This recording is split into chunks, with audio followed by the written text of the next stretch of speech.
Well, welcome everybody, and hello to those who are just joining us now. This is the third of the UNW hosted Dental Insights webinars, and the format of this webinar is going to be along the same lines as last time.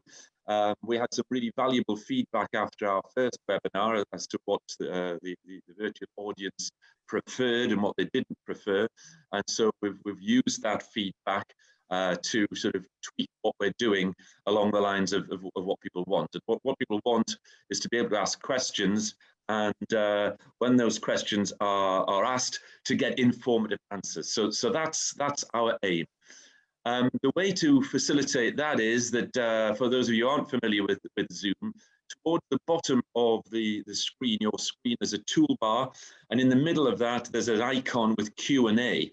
If you pop your questions in there, then as chairman, I'll be looking at those questions and asking them of the appropriate panelist at the appropriate time. So be as controversial as you like. This is your opportunity. You can ask anonymous questions. You can tweak our tails and tweak our lugs or whatever. Absolutely fine with that. That's the point of this. So who have we got here tonight? Well, first of all, starting ladies first, we've got Liz Hughes, who's the managing director of FTA.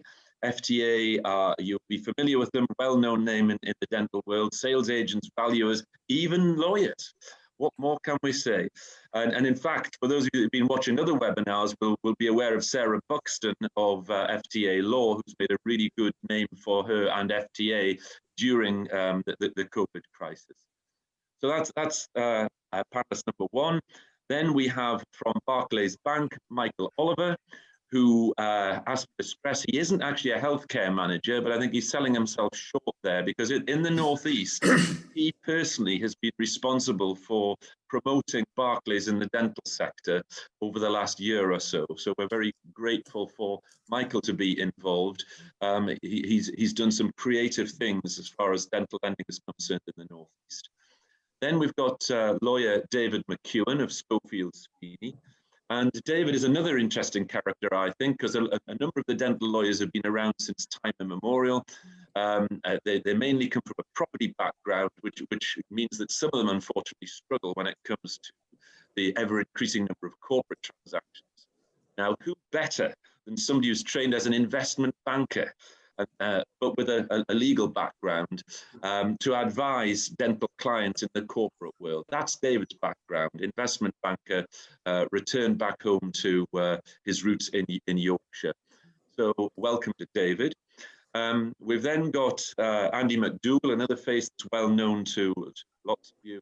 Andy McDougall, a profit improvement coach. Spot On is the name of his company, and he is our man, regular panelist, talking about how to improve profits within a dental practice. So, what more can we offer you? Well, we can offer you one more panelist, and that is Charles. Actually, I beg my son's pardon. I'll come on to it in a moment. But talking of what more can you want? Profit improvement. Well, I'll tell you something else that you'll all probably want: reduction in your tax bill. Well, here we have Charles Linaker, UNW tax partner Charles Linaker, who's also at one time was actually a tax inspector. So if ever there was a gamekeeper turned poacher, then Charles is our man. And some of you who were early arrivals to the last webinar will be pleased that he's given his diabetic dog its injection already tonight, because we don't have to go through as if we're watching an episode of James Herriot.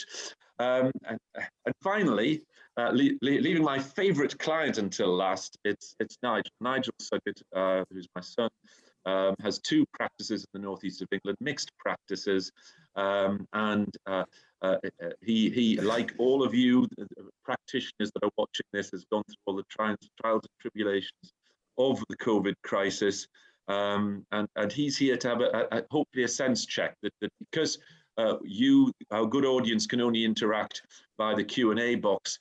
He, if it's appropriate, and I hope it isn't, can tell us to get a life and concentrate on talking in terms that the dental community understands. Is that right, Nigel? Yeah, absolutely. Jolly good.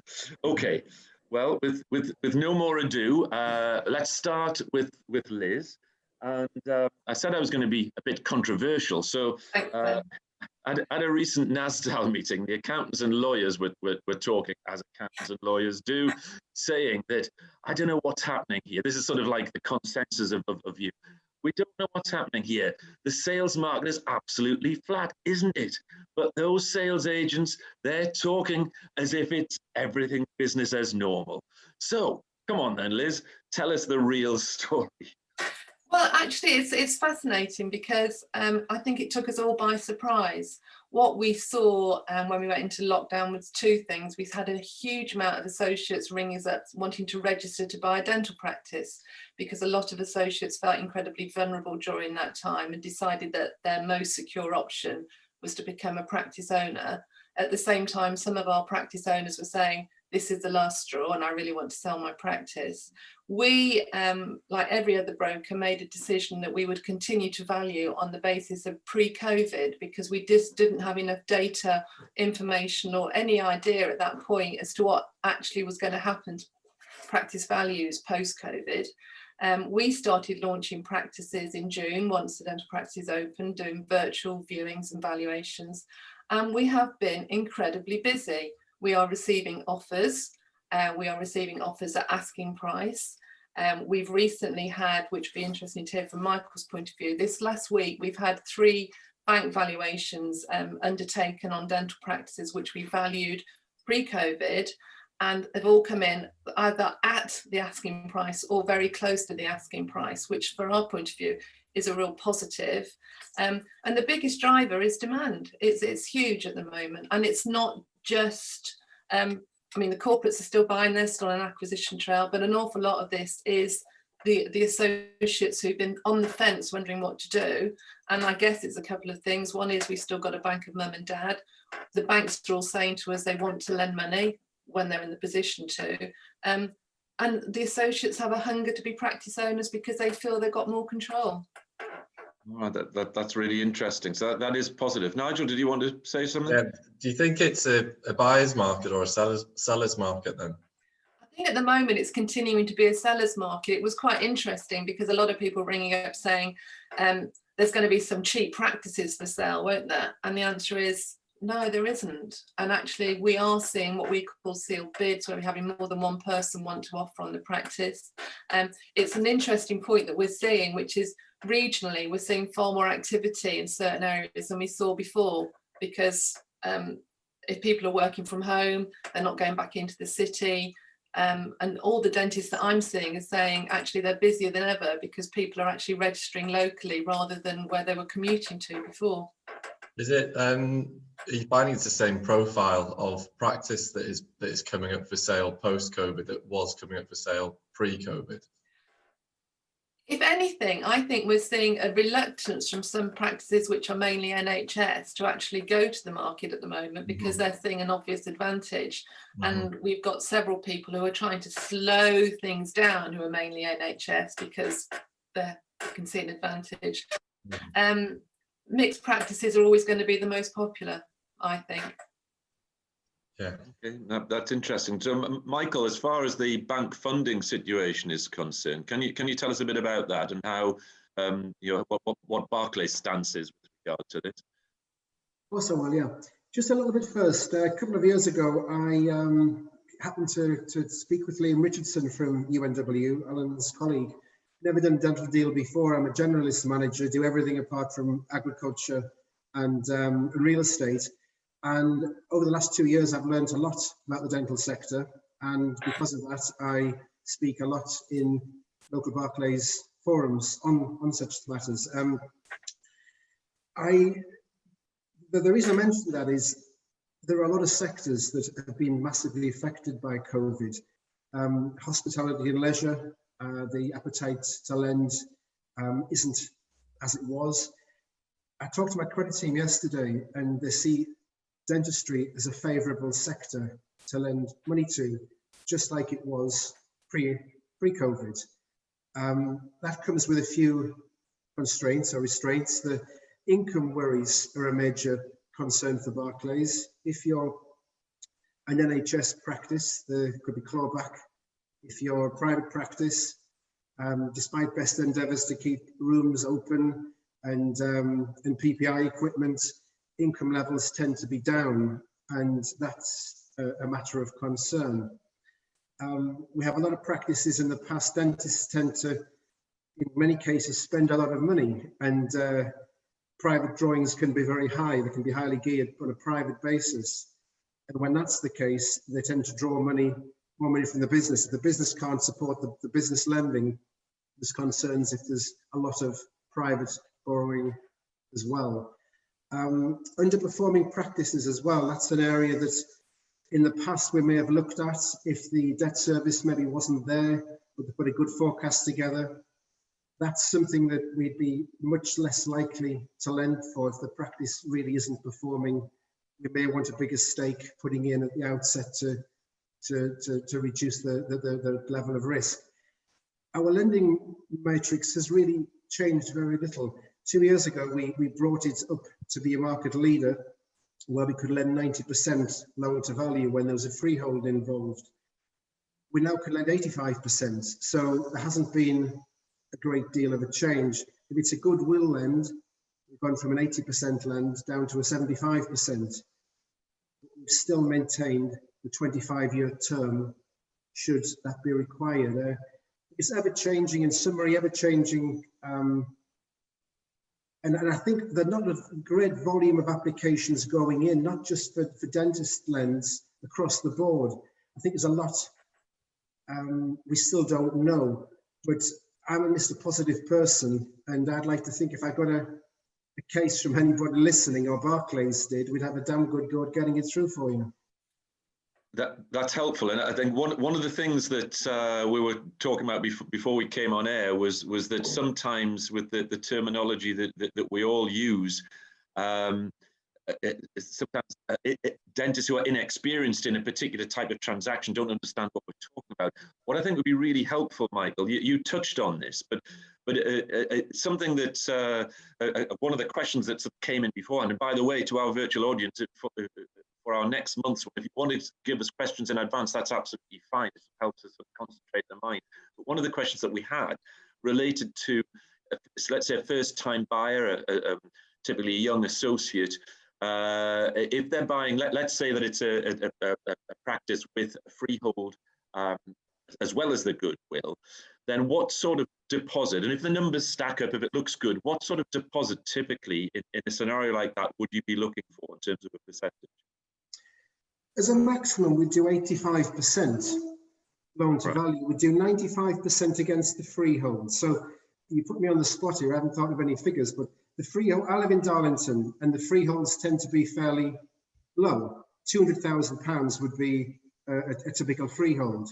So in theory, we do 190,000 against that, and we do 75% of the goodwill value, up to a maximum in okay, and the goodwill is effectively the turnover. In our goodwill can vary in different areas, but let's keep it simple. But if it was £500,000 of goodwill and you're lending 75%, so to really come down to the basic brass tacks, that associate would have to come up with was it £125,000 contribution against the goodwill, 10,000 for the freehold. So you're looking at 135 or so of funds required. You mentioned a first-time buyer. That, though, is massively important because their experience isn't going to be there. So we wouldn't lend to that level for somebody who's doing it for the first time. Okay. I would suggest in this marketplace, we'd want 30% stake for somebody coming in. But if it wasn't a first-time buyer, if it was somebody who wanted to move to Barclays, who'd been doing it for several years with a decent track record, who wasn't getting what they wanted from their bank, then we'd go up to a maximum of 85. What I said, it was 95% of the freehold, 75 goodwill, but a maximum of 85% lend. No, I think that's very helpful, just to sort of concentrate the mind for those who are in the situation of being first-time buyers, that amount of money in many instances would require, like Liz mentioned, the bank of mum and dad to come in to help, because there aren't many young people who can accumulate £150,000 out of savings. And for those of us that have been in the dental world for a long time, in fact, go back to your first deal, Nigel. I can't remember. I don't know whether you can, but for a deal of about £500,000, you certainly didn't have to come up with 150,000. We didn't have to come up with anything, and they lent against the works that we did as well. All right. Well, there we are then. So that's your target, Michael. Go back to the old days. Okay, that's helpful. If I can move on now to David. And lawyer David, question for you. The question's going to come, but again, I apologise. When we were talking last month, some of you mightn't have realised some of the buzzwords. We were talking about retentions. Deferred payments is another perhaps sort of equivalent term. But what we're talking about here is that prior to COVID, it was virtually unheard of in the private purchase and sales market, as opposed to large corporate buying practices, which is different. But with private deals, it was just about unheard of, where a buyer would pay anything other than 100% on when the practice was bought. Usually, private deals, you pay the whole lot. Now, obviously, there are legal protections built into it if things went horribly wrong, but the full amount was paid. As soon as COVID comes along, for understandable reasons, when practice turnover, private fees drop, then it seemed entirely reasonable. Let's imagine a purely private practice where the deal is at £500,000. It seemed to make sense amongst all of the professional community that the buyer should only perhaps pay £400,000 on completion, with £100,000 being paid at some time in the future, let's say after 12 months, by which time the evidence will be there. COVID hopefully the COVID impact will have gone. Fee income will have come back up again to its pre-COVID level. So that's what retentions and deferred payments are about. David, are you seeing much evidence of that in the deals that are being struck now? Yes, some evidence. I mean, just to begin with, I agree everything that Liz has just said about the market. The number of new deals that I've got in the last month is unbelievable. Many of them, Liz, are not subject to deferred payments, but some of them are. And yeah. And the ones that are typically deferred in relation to the private part of the practice only, where the deal between buyer and seller is, and it's usually over a period of either 1 year or 2 years. And I've got two different situations. I think I've probably done 4 deferred payment deals, done deals, agreed heads of terms on deals, 4, 2 of which where the deferred payments were simply deferred, but they weren't contingent. In other words, the consideration has been deferred, so 75% payable up front, and then 2 equal payments after each of the first year and the second year. In 2 cases, irrespective of the performance of the practice, it's just delayed payments. And in 2 other cases, and this is the real reason often for having a deferred payment, is that it's deferred, but also contingent on each year the practice achieving either a certain profit level in one case, or more often a certain income level in the other.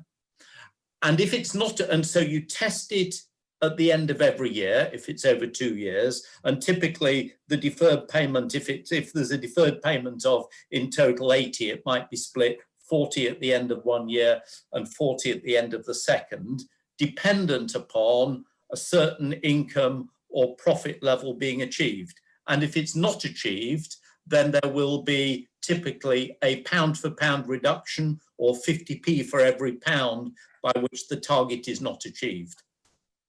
Okay, that's interesting. So they are spreading the risk. And sorry, Liz, do you want to say something? Yeah, no, I was just going to say it's quite interesting because we've just agreed one this week, and actually what they've said, because there is so much uncertainty about whether there is going to be another lockdown, is if they don't reach the target at the end of the first year, the the deficit could be carried over to the second year. So by the end of the second year, if they've made it up, then they actually get the full amount rather than be penalised should, God forbid, there be another situation where practices have to stop working for a period of time. And I think from our point of view, what we're seeing at the moment is a reasoned balance from both buyers and sellers that actually this is fair and reasonable for both parties. Okay, yes, Liz, and actually that structure, sorry, Alan. Yeah, no, I was just going to say that maybe Nigel would like a word, and there's also in the Q&A box. Well, I'll throw the Q&A question in now because you probably pick it up during the what you're going to say. But the Q&A one is quite interesting. It's saying that why would there be a retention in relation to private income? When and I think this is something that doesn't apply to every private practice, but the questioner must be saying that in his practice, the private income's gone through the roof, and I think that is something which I think you were wanting to say something, Nigel, but I don't know whether it was in relation to that point. No, it was. No, I'll let that. If you answer. Okay, well, I'll come back to you then. So David, so sorry to interrupt, but if you proceed from there. Yeah, no, that's fine. Well, look, I agree with Liz, and actually, Liz, in all of the corporate buyers will typically include those unders and overs, as we call them. So if in the first year you underachieve, but in the second year you overachieve, then you will get your full earnout. So that is typical. And yes, sorry, I didn't mention that. That would be, I think that is commercially fair as between buyer and seller. As to the point about private income going through the roof, that's right in some practices. I understand it has. So I'm just doing one in Leeds where actually it's a mixed practice. It's about 65-35, I think, 65 NHS, 35 private. The NHS is obviously fine, but the private is struggling to come back. But another practice with a very similar profile where similar split between private and NHS, and the private is breaking all targets. And I think that's why the NHS is starting to say, who claim that they've been, I'm sure they have been, doing some mystery shopping and thinking that there are too many people who've got big NHS contracts who are getting their 20% comfortably, but then focusing on the private, which is one of the reasons why at the moment the discussions between inside the NHS and between the NHS and the BDA have been along the lines of the NHS saying we need to go back to UDAs because too many dental practices are doing what they claim to be the bare minimum and focusing on the private. So there is a combination of mixed practices where the NHS is fine and all the effort's gone into that and the private hasn't really recovered. And similarly, there are practices where the private is really storming and the NHS, well, the payments are still being made, but patients can't often get appointments. And I think that, and you've probably come across this, Liz, on one of them I negotiated a heads of terms where the associate is buying and the practice itself is inundated with, so that it's mainly a private practice, inundated with NHS payments at other practices that can't get appointments. Liz, I'll bring you in a moment, but there's a related question come in from one of our clients, Daniel Kaufman, who's asking about do these retentions only apply to private fees? And I think that's a very interesting question, given what you touched on, David, that God forbid that there's a return to UDAs, then all of these deals that are being done, assuming that everything's okay, I think you actually used the words here, everything's all right with an NHS practice, but that mightn't be the case if the UDA stipulation is brought in. But is it fair to say that despite those potential misgivings, that NHS deals are not having retentions negotiated usually? I think that's probably right. I think I've only got one which is purely NHS or 98% NHS, and there's definitely no retention there. Okay, thanks. I'll come to you in a moment, Liz. I might have given the impression that retentions are just common in almost every deal I'm doing. It's absolutely not so. I would say, I don't know, I'm guessing 30% of the deals maybe. And I think it's quite interesting that all of the deals that went on hold pre-COVID and have now all come back on, apart from, I think, one that resulted in fairly big price reduction during COVID, all of the others have come back on exactly the same terms without reductions. That is interesting. Nigel, I'll come to, if you make your point, and I'll come to you after that, Liz.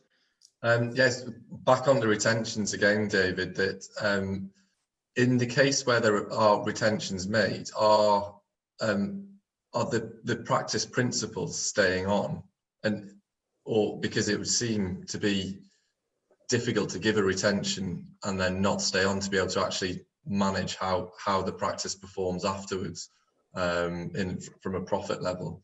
And also just linked to that is there any negative as a buyer to having a retention? It seems like all of the risk is with the seller of the practice with retentions.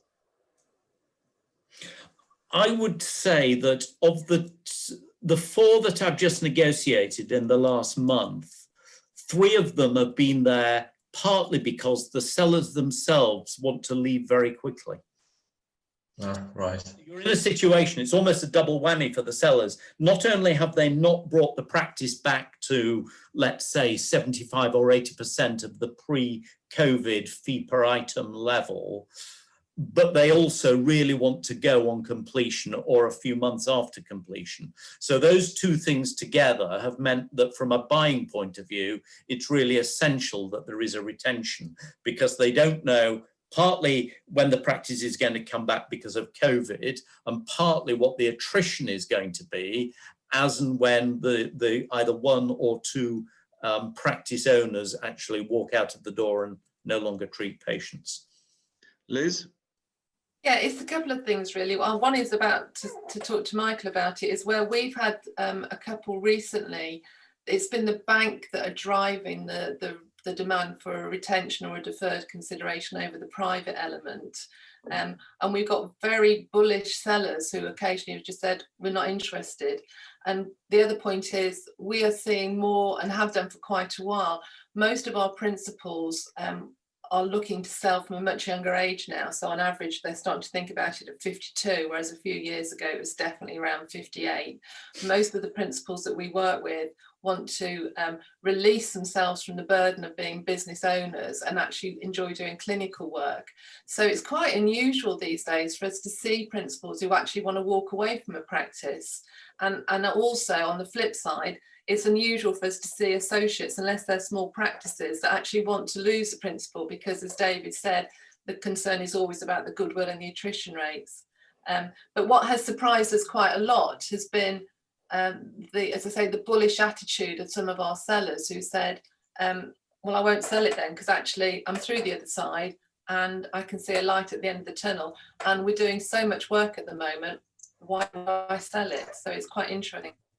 Okay, thanks, Liz. I think before we move on, I'm going to come to you in a moment, Andy. Thanks for sort of being patient, but there is a related point with retentions. I've had a couple of questions in the Q&A box about which I'll sort of come to in a second, but there's a very important point with regard to bank lending attitude to retentions and deferred payments. David, do you want to make the sort of the little summary point on that, and then perhaps Michael can come back to it from the Barclays point of view? So as we were emerging from COVID, myself and Alan and all of us in the professional services sector were discussing with the banks their appetite for doing deferred payments. And in summary, we got a lot of, this is quite difficult. Credit committees haven't really agreed to do it, and we're really not very interested. One bank said, might be happy for 6 months, but not much longer than that. And so for a while, I had the view that this is going to be very difficult to negotiate deferred payments, because it's going to be reliant on the banks agreeing to lend on effectively a deferred basis. And then about 3 or 4 weeks ago, I was having a discussion with Barclays in Bradford, who said, oh, we can do deferred payments. And so I've referred quite a few deals recently to Barclays who've said, if we understand the deal at the beginning, and we understand that in a year you may have another 50 grand to pay and another 50 grand in another year, dependent upon whether targets are met or not, and we understand that at the beginning, then we are happy to lend to the customer on the basis that we will make the money available after year 1 and after year 2. And that's what most of the other banks were saying, either we won't do it or can't do it, or we can't do it yet. So Barclays is prepared and has an appetite for looking at those structures. And yesterday I spoke to Santander, who said a similar thing. So I think slowly the bank, certainly Barclays, has always been able to do it. And when I introduced the idea to Santander, they were saying, yes, we'll look at that. I think it's not part of their routine way of doing business, but I had very clear steer that they would be prepared to look at that if the deal was right. I must comment, with it being a bank question, it's not deferments are something that have come in since COVID. I've had 2 or 3 deals prior to COVID with small deferment amounts that haven't affected the deal because they've been 30,000, 40,000 pounds. And by virtue of the valuation we had, we weren't unduly concerned. What I'm getting here is we're talking larger amounts over a longer period of time. And every deal will be looked at separately. And if the deal fits with regards to the value of the premises, the profit potential, I see absolutely no reason at all why deferments can't be included within that deal. Thanks very much, Michael. But the final question before, because we must move on, it's not a single topic webinar, but maybe it should be. There's a question on how can a practice avoid retention?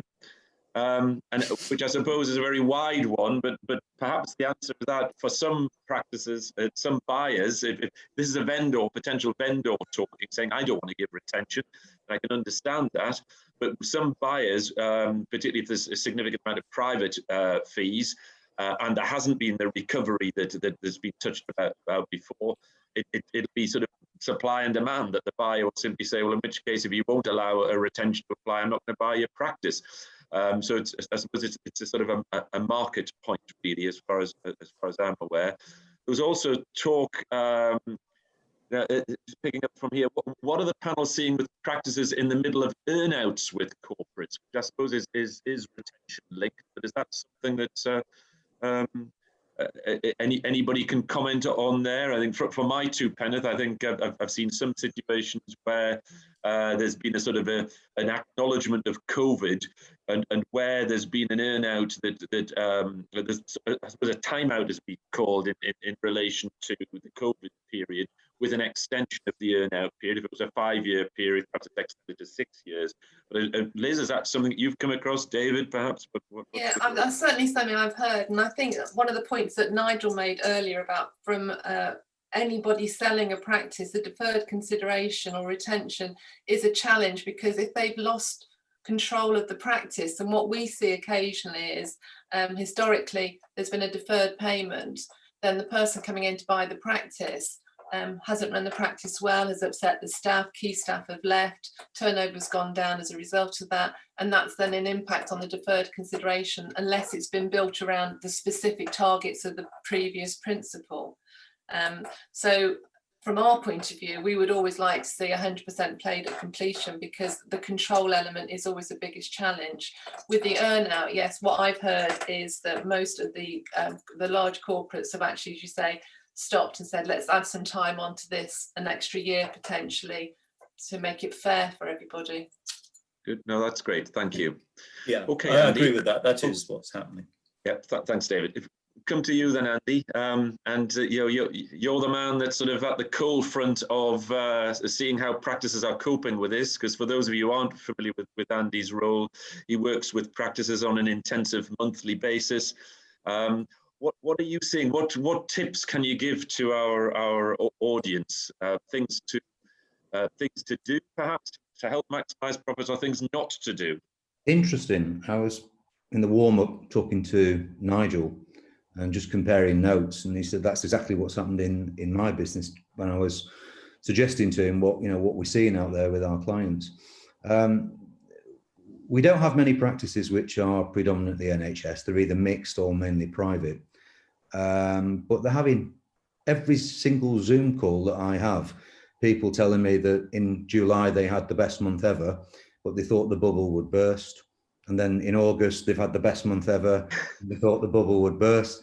And in September, the same thing. So very, very strong return. And interestingly, I know you know our models, Alan, but we look back at the historical, say, last 3 years accounts, and then we project forward in what we call a strategic plan, which is what will the P&L look like of each of the next 3 years with a achievable level of growth with some refining of some of the percentages in there. And what we've seen time and time again is when currently most, as you know, most dental practices have a year end of March.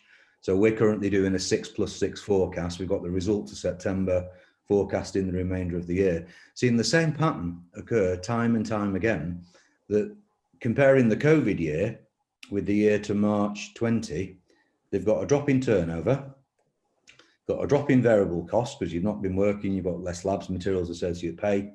And in some cases, you've had payment holidays and help from the government in terms of furlough. And loads of them are making more profit in the 6+6 forecast than they did in the previous 12 months of normal trading. Okay. And that's largely a result of them saying there's been pent up demand. They're getting loads of referrals from NHS practices where they've been told they can't see somebody till December. And of course, loads of people who've been looking at themselves on Zoom with money in the pocket now saying, well, I can't go on holiday, so I'm going to do something about my teeth. And they're having lots and lots of people saying exactly the same thing. In terms of tips, as you know, because we work obviously very closely together, we have a very particular way of looking at a set of numbers. So we always break a business down to its income streams. So where's your income coming from? NHS, private, fee per item, dental plan. And then we've got your variable costs. So you've got your labs, materials, associate pay, potentially self-employed hygienists, and then your fixed costs, your wages, rent, rates, insurance. And of course, every single business has got a different shape, because not only can you have different income streams of different mixes, but you might be in a very poor part of the country where you're mainly private, but you can't really charge that much. You could have an iconic brand where you can charge what you want. Price doesn't seem to be a problem. The rate that you pay your associates, how well you've set your pricing. And what we've seen time and time again, because we look at that, what we call that break-even model, and then use that philosophy to look at pricing in a very particular way. Most clients that we meet for the first time, new clients, will tell us that they do hourly rate pricing. And then 6 weeks later, we've proved to them that they don't do hourly rate pricing. They do wet finger in the air pricing that they've been told is hourly rate. And usually when you fix that pricing in what we call tactical pricing, again, with the break-even point on associates, people talk about sliding scales. And I met one guy a few years ago who said he got his sliding scale from his mate. All right.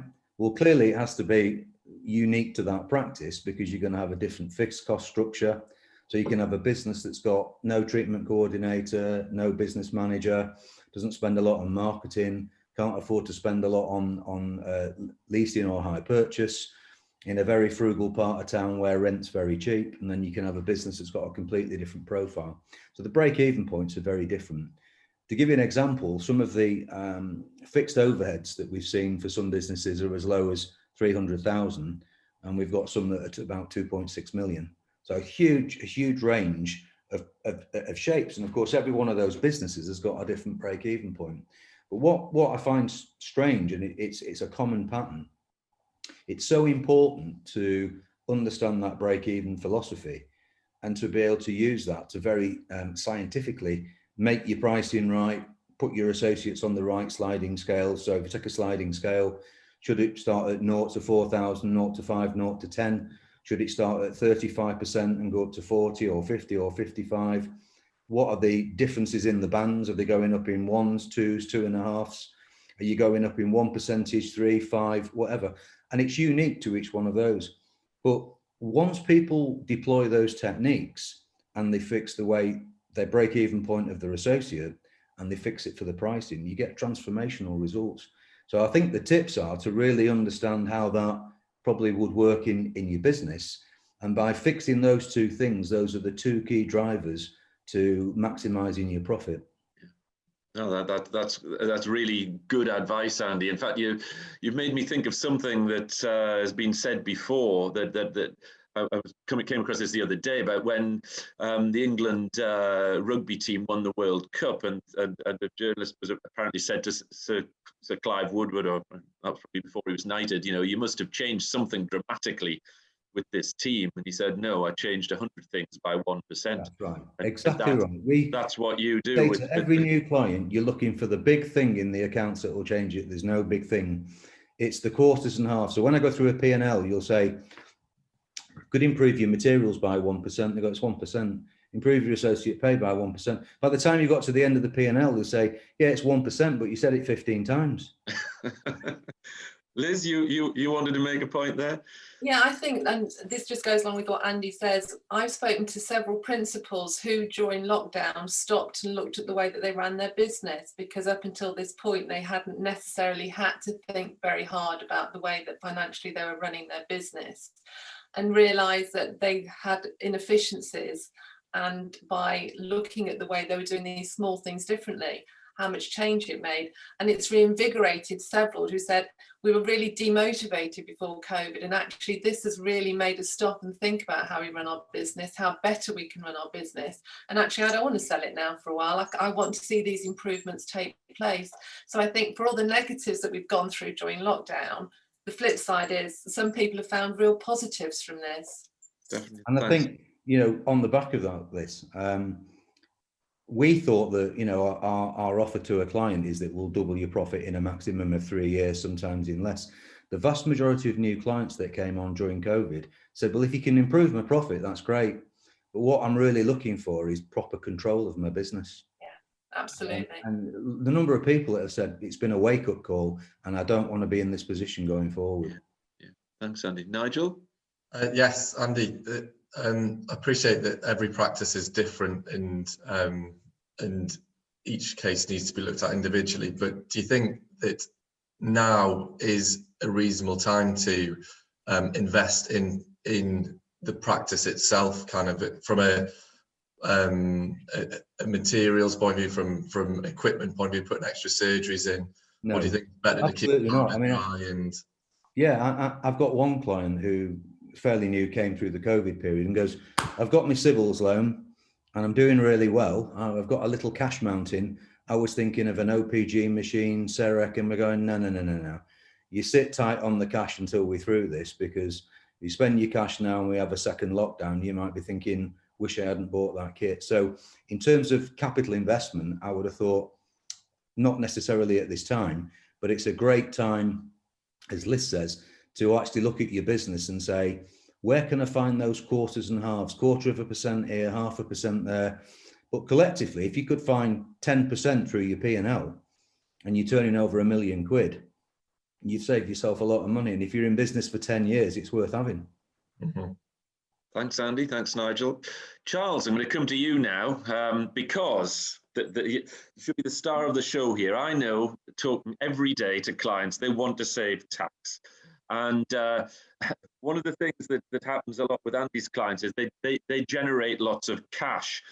We've seen this amongst our clients. And I know we've spoken about a number of different sort of tactics, some of which are much better than others. But the one that I really wanted to touch on now is in relation to accumulating cash in the lead up to selling a limited company. Because there are different possibilities, but there was a change. I think it's worthwhile explaining to our audience, of particularly those who are principals who are thinking maybe because of COVID that they want to sell. They've got a limited company. They've built up cash. Now it's been, I think, over the years, a number of practitioners have become aware that this could be a very powerful, a tax-efficient way of realising the cash. You've got £500,000 of cash in your balance sheet. If you take it out by way of shareholder dividends, there's punitive income tax that arises on that.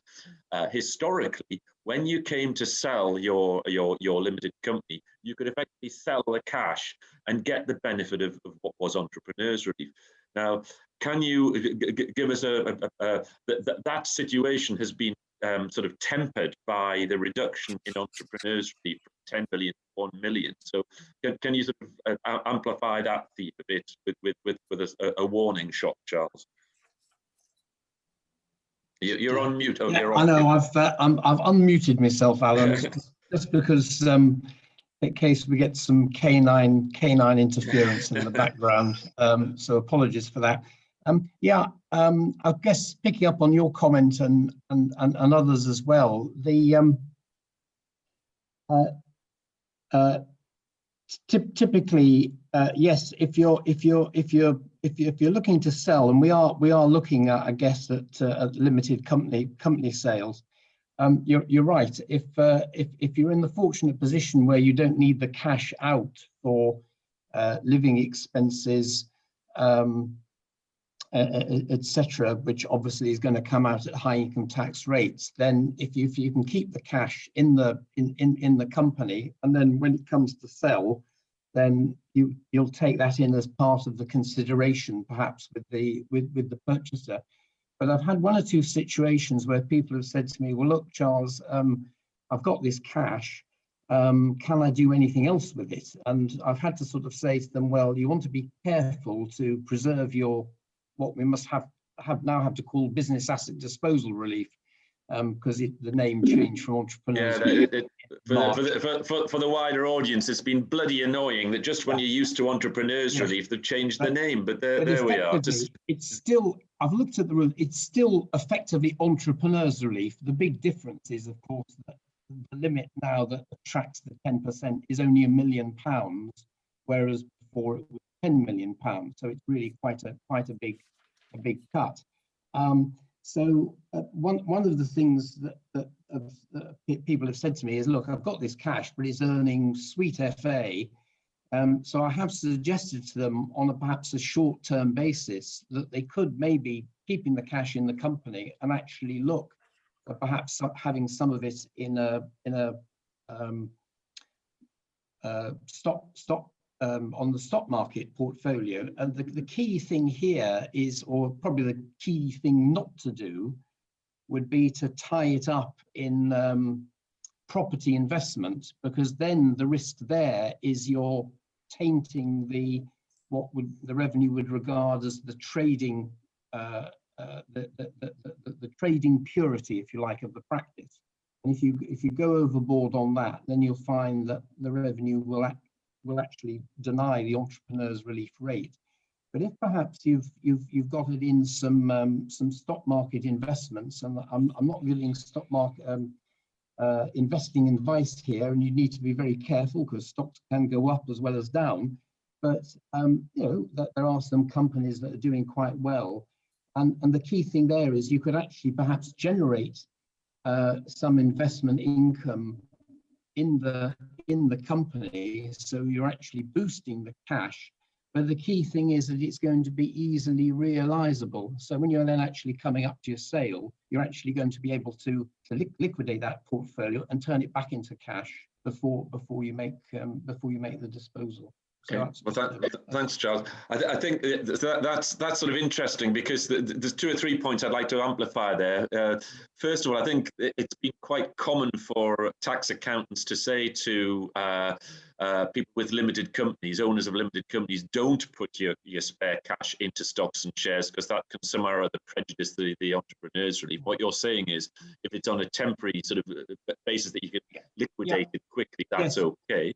Yeah. But the other point, really, the main one I was trying to get over is that imagine a very simple situation that you've got a limited company with owned by one person, the dentist, the principal, for want of a better word, director. It's worth £1 million worth of goodwill, and you've got £500,000 in cash. Then in the old entrepreneurs relief rules, you could sell the whole shooting match, the whole shebang. You could sell and only have tax of 10%. Now that cash is effectively going to be taxed at 20%. because of only having £1 million with a business asset relief. So that's point number one. The other one that you touched on, and I know you told me not to tread on this path tonight, but I'm going to, you know what I'm like, Charles, and that is that where you have very substantial amounts of cash and you do want to invest in properties, there can, and this is my gesture to you, Charles, because you know tax people are very cautious, but you can in some circumstances get a structure which enables you to have a substantial property portfolio held tax effectively. There's a teaser. I'm going no further. I think since we've just referred to the Rugby World Cup, I think I've described this as a hospital pass, Alan. Now, you are right. There are certain circumstances, but I would need to stress, because as you say, as tax people, we're cautious. The circumstances have to be very specific. I'll give you a real life example where we've had a situation where the client has a practice, an unincorporated practice, and that on sale will generate capital gains well in excess, or should generate capital gains well in excess of the entrepreneur's relief limit. Okay, so that individual is already looking at a sale where he's going to have to pay capital gains tax at 20% on part of the sale proceeds. But he also alongside has a company in which there are dental practice activities, and he also happens to have, because he's made a lot of money over the years, he also happens to have an existing property investment company. And so what we've looked at is a structure whereby we're putting the property investment company on top of the dental company. So you've still got the dental practice outside this setup. And there, and again, there are all sorts of other technicalities, but effectively, the idea there is because of a particular bit of tax legislation, if that company, which is the dental company and is a subsidiary of the property investment company, if that dental company is sold, then the tax that would be payable on the capital gain is actually tax-free. Okay, Charles, I'm going to leave it. I'm going to leave it at that. That's a nice teaser taster for us. But it's not for everyone. Okay, thank you. But it might be for some. So, Liz, I'm going to come back to you because I think there's a lot of enthusiasm to talk about practice sales. And I think it would be interesting to know that from a principal's point of view, if they're looking to sell, what sort of planning should they put in place? What should they be considering? I think the first thing they should do is maybe have a chat with Andy. Seriously, I think what we're seeing now is we're seeing people, because of COVID, delaying their sale or delaying their plans to sell until they've got their practice back on track. Because I think so many people are feeling we don't quite know what's happening. Fallow time is massively impacting depending on the size of the practice. But from our point of view, it's about making sure that they are looking at the way that they're running the business. Quite interestingly, before lockdown, I had several conversations with the principal who was saying, I'm absolutely fed up, I really need to sell my practice. By the end of lockdown, he said, I hate being at home, I'm now not going to sell my practice for at least 2 years. So that was quite interesting. But it's about, it depends what point people are coming to us wanting to sell. Like Andy said, you said, we look back over the past 3 years and see what's been going on in the practice. So they can't come to sell their practice and want to change it in 6 months and see any impacts. And one of the points Nigel said about should people be investing, what we're also seeing are people who are saying, I've got a 3 surgery or a 2 surgery practice. One of these surgeries I could easily split and make into another surgery. And because of the way people are having to work at the moment, we're seeing a lot of people stopping their plans for selling, actually going off, putting a 3rd surgery in at a low level, but actually putting in plumbed and wired, because that's more attractive for anyone looking to buy, because the one thing that the whole COVID situation has thrown up is how do you manage when you're in this situation, and how long is this situation going to go on for? Okay, thanks for that, Liz. Now we're approaching the sort of deadline time, and I don't like overrunning. So the last question that I've got on my list of pre-prepared ones that were sent in beforehand is to do for David, and this is an employment law question, David. The question is asked from an anonymous questioner.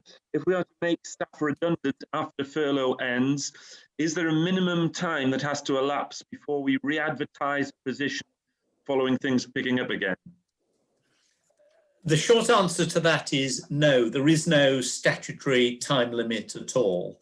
What's very important here is that when you make the redundancy, there is a genuine redundancy. So there is a genuine cessation of business or reduction in business that justifies letting somebody go. And it's important that when you've got that cessation of business and you go through a redundancy process, cessation or reduction, that you make some records as to your justifications for how you've decided and come to the conclusion that that situation exists. If it picks up again in a month, if it did, then, well, if it has picked up and that is genuine, there is no reason why you can't go ahead and recruit. But if it's such a short period of time, then you would definitely run the risk that perhaps the disgruntled person that's been made redundant brings a claim in the tribunal just because they think they've got an opportunity to to bring perhaps a justified claim. But if 2 months or a month or 2 months or 3 months after you've made a redundancy, all of a sudden business picks up in a way that you weren't expecting and you can justify that, then there is no statutory time limit that you have to wait before you can advertise for somebody else who perhaps was doing a very similar job to the one that the person that was made redundant was doing. But it's all to do, I think, with record keeping. Okay, thanks very much for that, David. Okay, well, sort of, we're approaching the 8 o'clock deadline. Has any of the panelists, we haven't got anything else in the Q&As to answer, any of the panelists got anything else that they'd like to say that could be of use to our audience before we say goodbye? Nope. Okay, well, to our audience, thank you very much indeed for tuning in, if that's an appropriate word in this internet age. I'm showing my age there. So thank you for that. Hopefully we will be running a version of this in November. So if you'd like to let us, we'll get in touch with you again. And if you'd like to let us have pre-prepared questions, that would be great. Otherwise, thank you very much indeed for watching. I hope this has been useful, and hopefully we'll see you again. And thanks very much to my fellow panelists. Thank you. Thank you. Bye-bye. Bye. Bye. Bye.